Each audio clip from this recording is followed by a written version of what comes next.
अस्सलामु अलैकुम वरहमतुल्लाहि वबरकातुहू। द सिटी ऑफ जेरूसलम या शहर यरूशलेम दुनिया का वाहिद एक ऐसा शहर है जिसे तीनों इब्राहिमिक धर्म यानी ईसाई, यहूदी और इस्लाम के मानने वाले काफी इज्जत और एहतराम की निगाह से देखते हैं। ये एक ऐसा तारीखी शहर जो अपने सीने के अंदर कई मज़ाहिब की तारीखों को जज्ब किया हुआ है। इसके अंदर अलग अलग मज़ाहिब की दास्तान, जंग व जदल और उरूज और जवाल का जिक्र मिलता है। ये एक ऐसा शहर है जिसने एक वक्त में हद से ज्यादा तकालीफ बर्दाश्त की है। ये शहर अपनी तारीख में कई मर्तबा उजड़ा और कई मर्तबा इसे दोबारा बसाया गया। लेकिन आज भी अगर तीनों मज़ाहिब की बात की जाए तो तीनों मज़ाहिब के लोगों के दिलों में इस शहर को लेकर काफी इज्जत है, क्योंकि इस शहर के साथ उनके मजबूत मजहबी ख्यालात जुड़े हुए हैं। अगर बात की जाए इसकी जुग्राफियाई इलाके, ये जोग्राफिकल लोकेशन की, तो ये उसके हिसाब से भी काफी अजीब तरीन शहर है।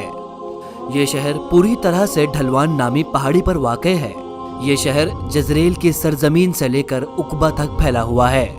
तारीख का मुताला किया जाए तो ये पता चलता है कि यरूशलेम में आज से पहले कभी कहत साली नहीं हुई, और तारीख दानों का ऐसा कहना है कि आज से 3000 साल से पहले से ये शहर मौजूद है। इसकी सरजमीन और वादियों में दूर दूर तक चूना पत्थर और संग मरबन की चटियल वादियां पाई जाती है। शहर यरूशलेम में जो भी कौम आबाद हुई उसने इस शहर का अलग अलग नाम रखा और इस शहर को अलग अलग नामों से पुकारा। इस शहर के सबसे पुराने नाम की बात की जाए तो इसे जेबूस लिखा जाता है।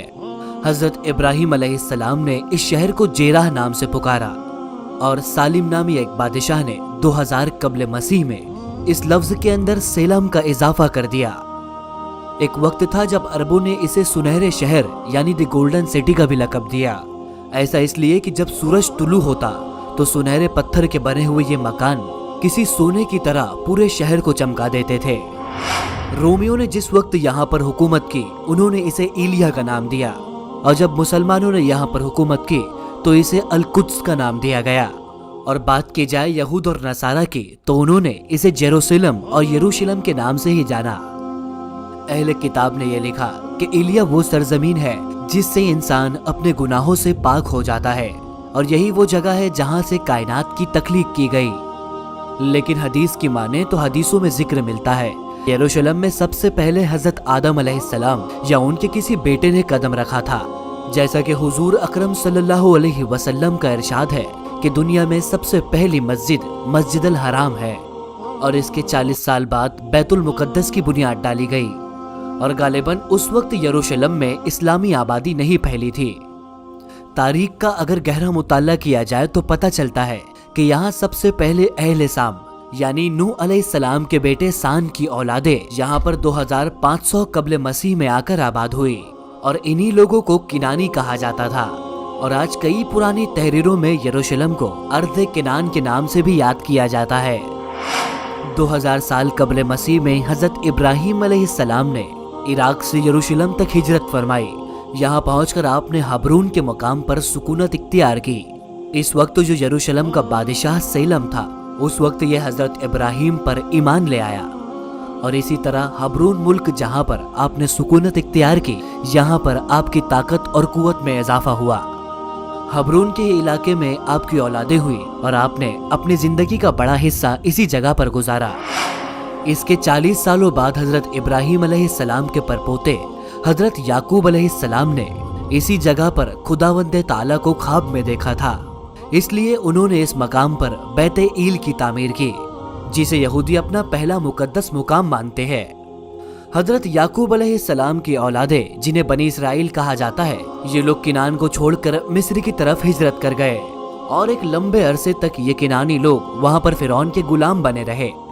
ये वो वक्त था जब कौम अमालका ने फलस्तीन और यरूशलेम पर कब्जा कर लिया, और जब मूसा अलैहिस्सलाम बनी इसराइल को लेकर मिस्र से निकले तो इस वक्त बनी इसराइल को कौम अमालका से जंग करने के लिए कहा। इस वक्त इन लोगों ने जंग करने से साफ इनकार कर दिया। इस वक्त इसराइलियों की तादाद तकरीबन 7 लाख से भी ज्यादा थी। जब तक हजरत मूसा अलैहिस्सलाम इस दुनिया में रहे उस वक्त तक बनी इसराइल फलस्तीन में दाखिल न हो सके। इसके बाद आपके जानशीन हजरत यूसा की रहनुमाई में बनी इसराइल ने कौम अमालका से जंग लड़ी और उन्हें फतह नसीब हुई। और दोबारा से ये अपने मकाम पर जाकर आबाद हुए। जब तक हजरत दाऊद अलैहिस्सलाम यहाँ के बादशाह नहीं बने, उस वक्त तक यहाँ का दारुल हुकूमत हबरून शहर ही था, क्योंकि इस वक्त तक मरकजी शहर यरूशलेम पर कौम अमालका के लोगों का ही कब्जा था। ये देखते हुए हजरत दाऊद अलैहिस्सलाम ने 2 लाख के अजीम लश्कर के साथ यरूशलेम पर हमला किया। इस वक्त आपने अमालका को एक जबरदस्त शिकस्त दी और यरूशलेम को अपनी हुकूमत में शामिल किया। और यही वो वक्त था जब यरूशलेम की अजीम सियासी तारीख का आगाज होता है। हजरत दाऊद अलैहिस्सलाम की हुकूमत में बनी इसराइल के करीबी शहरों ने भी हजरत दाऊद अलैहिस्सलाम के साथ अमन का मुआहदा किया। हजरत दाऊद अलैहिस्सलाम ने बनी इसराइल की चारों तरफ ऊंची ऊंची फसीलें तामीर की। आपने यहाँ पर बड़े बड़े चश्मे को खुदवाया। आपने यहाँ पर खूबसूरत बागात लगाए और यरूशलेम में इबादत के लिए एक हैकल तामीर करवाया। ये वो हैकल था जिसमें ताबूत सकीना को भी रखा गया था। ये वो पाक तरीन जगह थी जो यहूदियों के लिए सबसे मुकद्दस मानी गई है, जिसे हजरत दाऊद के बेटे हजरत सुलेमान ने मुकम्मल किया। अब यरूशलेम बनी इसराइल का दारुल सल्तनत कयाम पाया। सड़कों को पुख्ता किया गया, शहर में मजबूत नहरें खुदवाई गई, कीमती और अजीम बागात लगाए गए और इस तरह यरूशलेम अपने दौर का सबसे अजीम और तिजारती मरकज बन गया। यरूशलेम के अंदर जिस ताबूत सकीना को रखा गया था, उसका भी राज और उसका जिक्र काफी अजीम है। इस पर हमने एक तफसीली वीडियो बनाई है, जिसे आप हमारे डिस्क्रिप्शन में जाकर देख सकते हो। उम्मीद करते हैं आज की वीडियो आपके लिए मालूमाती साबित हुई होगी। इस वीडियो को एक लाइक करके चैनल को जरूर सब्सक्राइब करें और इस वीडियो को आगे जरूर भेजें, ताकि आपके दोस्तों और आपके रिश्तेदारों की मालूमात में भी इजाफा हो सके। इंशाल्लाह मुलाकात करेंगे हम हमारी आने वाली अगली वीडियो में। तब तक के लिए अल्लाह हाफिज।